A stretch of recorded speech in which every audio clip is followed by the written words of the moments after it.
Seorang siswa kelas 2 SMP, Ryan Abdul Karim, berhasil mengharumkan nama bangsa dengan memperoleh medali emas dalam kejuaraan panah berkuda internasional di Hungaria. Menurut orang tuanya, Ryan menggeluti olahraga panah berkuda sejak berusia 5 tahun.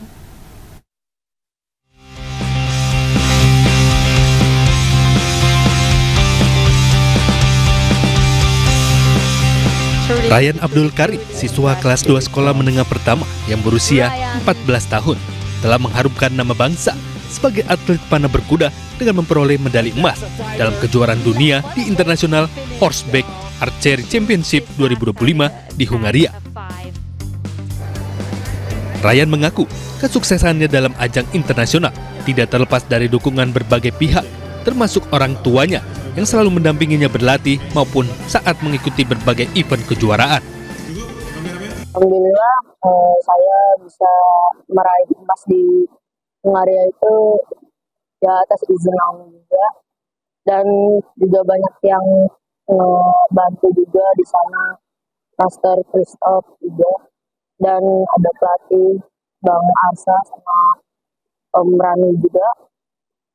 Itu kan karena bisa dapat emas itu kan karena kudanya juga kan enak juga ya. Menurut ayah Ryan, Marlius Ardianto, putranya menggeluti olahraga panah berkuda sejak berusia 5 tahun. Ya biasa dia pagi-pagi sekolah, kadang-kadang sebelum sekolah mana dulu ground, atau pulang sekolah mana ground, juga ada latihan fisik. Sama kadang-kadang dia latihan Muay Thai. Saat ini Ryan terus berlatih untuk menuju level berikutnya yang akan dilaksanakan pada tahun depan mendatang. Dari Bogor, Jawa Barat, Wildan Hidayat, Ainus melaporkan. Antusiasme penonton membludak menjelang gelaran MotoGP Malaysia 2025 di sirkuit Sepang Minggu siang. Para penonton berduyun-duyun mendatangi sirkuit Sepang, termasuk para fans dari Indonesia yang datang sejak pagi hari. Pemirsa, saat ini saya sedang berada di MotoGP di sirkuit Sepang untuk menyaksikan MotoGP Malaysia 2025. Balapan utama akan digelar pada pukul 15 atau 14 waktu Indonesia Barat. Saat ini para penonton baru saja menyaksikan balapan Moto3 Malaysia yang sudah selesai digelar setelah sempat tertunda beberapa saat tadi. Kemudian nanti mereka akan menyaksikan aksi balapan utama yang akan digelar pada pukul 15 atau 14 waktu Indonesia Barat. Balapan utama akan diikuti oleh 23 pembalap yang diantaranya terdiri dari Francesco Bagnaia, Alex Marquez, dan Marco Bezzecchi. Untuk balapan utama, mereka akan menyaksikan aksi-aksi yang ciamik seperti balapan sprint kemarin ketika Francesco Bagnaia berhasil memenangkan balapan diikuti dengan Alex Marquez, yang kemudian Alex Marquez, adik Marc Marquez itu mengunci gelar juara kedua pada balapan sprint tersebut. Kemudian setelah balapan utama akan digelar balapan Moto2 Malaysia yang tadinya tertunda karena ada insiden red flag pada saat Moto3. Demikian laporan Cikal Bintang dari sirkuit Sepang melaporkan. Direktur Teknik PSSI Alexander Zwiers mengungkap sederet kriteria pelatih timnas Indonesia. Zwiers mengatakan nahkoda anyar Scott Garuda nantinya tidak harus berasal dari satu negara seperti Belanda. Melawan Irak dengan raut kekecewaan dan tindakan kekecewaan dari pelatih. Kursi tim kepelatihan timnas Indonesia saat ini sedang kosong setelah PSSI sepakat mengakhiri kontrak Patrick Kluivert beserta gerbongnya buntut dari kegagalan skuad Garuda lolos ke Piala Dunia 2026. Sampai saat ini PSSI belum mendapatkan pelatih baru. Ketua Umum PSSI Erick Thohir telah menugaskan Direktur Teknik PSSI Alexander Zwiers bersama dengan Badan Tim Nasional mencari pelatih anyar timnas Indonesia. Zwiers sebagai salah satu yang ditugaskan untuk mencari pelatih membenarkan bocoran mengenai kriteria. Ia memastikan sosok anyar nanti harus tepat dan cocok dengan timnas Indonesia tanpa memandang asal negaranya. Zwiers menambahkan pencarian pelatih ini benar-benar difokuskan untuk mencapai visi dan target pada 2030, tapi juga tidak melupakan agenda penting terdekat seperti Piala Asia 2027. Assalamualaikum. About the profiling, it's independent from the nationality.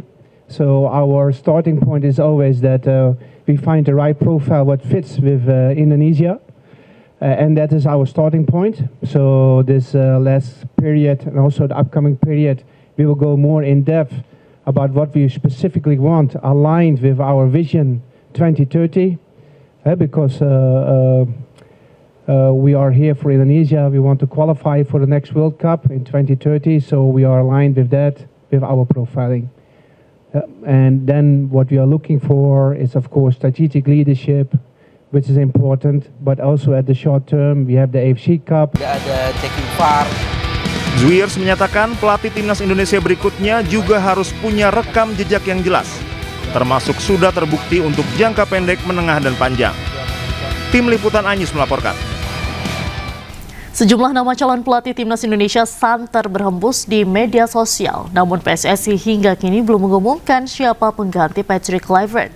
Untuk membahas lengkapnya kami telah terhubung dengan pengamat sepak bola Bung Yusuf Kurniawan. Selamat sore Bung Yuke. Selamat sore Diandra. Baik, Bung Yuke, pelatih timnas Indonesia sampai sekarang kan belum ditentukan siapa, tapi sudah banyak nama yang berhembus nih. Siapa kira-kira? Lalu kan juga banyak dari publik ini minta Sintayong untuk kembali. Bagaimana tanggapannya?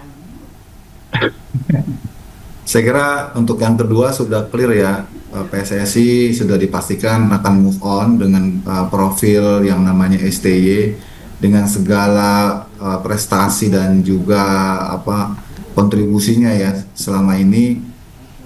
Kemudian yang kedua juga kalau kita lihat dari nama-nama yang beredar itu kan kita belum tahu persis apakah memang mereka yang masuk dalam radar PSSI. Kan terkadang ini aspirasi dari penggemar sepak bola maupun juga pengamat itu suka berseberangan jauh ya, suka plot twist ya. PSSI kan susah ditebak nih, seperti pengalaman kemarin ketika STY diberhentikan, terus penggantinya kan sebelumnya digadang-gadang Luis Van Gaal, muncul juga Giovanni Van Bronckhorst dan lain-lain gitu ya, Mark Van Bommel, tapi tiba-tiba Kluivert gitu ya.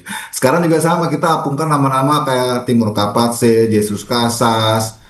Kemudian ada nama-nama lain juga yang beredar ya. Tapi kan kita nggak tahu persis karena sampai preskon kemarin juga baik Alexander Zwiers sebagai direktur teknik maupun juga Erick Thohir ya itu tidak secara eksplisit menyebutkan nama-nama itu ataupun istilahnya memberikan hint lah ya, memberikan kode gitu ya. Ini kan masih sangat umum ya bahwa kriterianya adalah yang harus segaris dengan visi 2030. Tidak berdasarkan paspor tertentu, yang punya pengalaman, itu kan normatif ya. Tapi saya kira itu wajar saja karena PSSI pasti tidak ingin lagi gegabah, tidak ingin lagi mengulangi kesalahan yang sama gitu ya, dengan terlalu terburu-buru, terus hanya terpaku dengan nama besar ya. Itu membuat sepertinya sekarang PSSI menjadi berhati-hati gitu.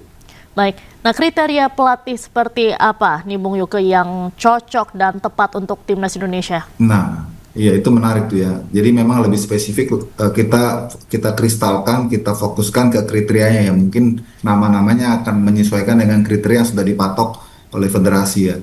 Pertama tentu yang punya pengalaman melatih timnas dan proven, sudah terbukti ya. Terus yang kedua mengerti kawasan, punya pengalaman di kawasan, maksudnya di Asia gitu ya, sudah pernah menangani timnas, terus dia memahami kawasan dan juga kultur dari sepak bola Asia sendiri. Kemudian yang berikutnya adalah kompetensi ya, ini dari sisi kualitas ya, sudah harus teruji dan terbukti gitu ya. Nah sebenarnya dari nama-nama itu kan kalau yang sekarang sedang menguat di masyarakat itu kan sudah mengarah ke dua nama sebetulnya ya, yaitu Timur Kapadze dan Jesus Casas, karena Jesus Casas ini terbilang sukses bersama timnas Irak gitu ya, sementara Jesus Casas sukses bersama Uzbekistan, bahkan Timur Kapadze ya, Timur Kapadze bahkan sukses bersama Uzbekistan gitu ya, bahkan dia meloloskan Uzbekistan ke Piala Dunia untuk pertama kalinya sekarang, sebelum kemudian dia akhirnya harus downgrade menjadi asisten pelatihnya Fabio Cannavaro. Tapi yang meloloskan Uzbekistan tuh Timur Kapadze, dia masih muda, masih bugar gitu ya. Terus dia sukses di U20, U23, bahkan seniornya Uzbekistan. Jadi kriteria dia cukup memenuhi requirement kita lah ya. Terus kalau dibandingkan sebelumnya nama seperti Luis Van Gaal kan ternyata kan kita di prank tuh ya. Luis Van Gaal udah nggak bisa juga lah ya, udah terlalu senior juga, nggak mungkin mobilitas ya, yang cukup jauh gitu ya. Jadi dari yang beredar itu saya kira dua nama itu pantas untuk dipertimbangkan. Cuma lagi-lagi ya semua kembali kepada PSSI, apakah PSSI masukkan nama mereka dalam radar ataupun dalam jaring pelatih yang nanti akan dinominasikan, itu yang kita belum tahu sampai sekarang gitu. Baik, Bung Yuke, sebelum kita lanjutkan perbincangan kita hari ini, kita simak informasi berikut ini. Proses pencarian calon pelatih Timnas Indonesia masih berjalan. Ketua Umum PSSI Erick Thohir meminta masyarakat tidak berspekulasi tentang calon pengganti Patrick Kluivert.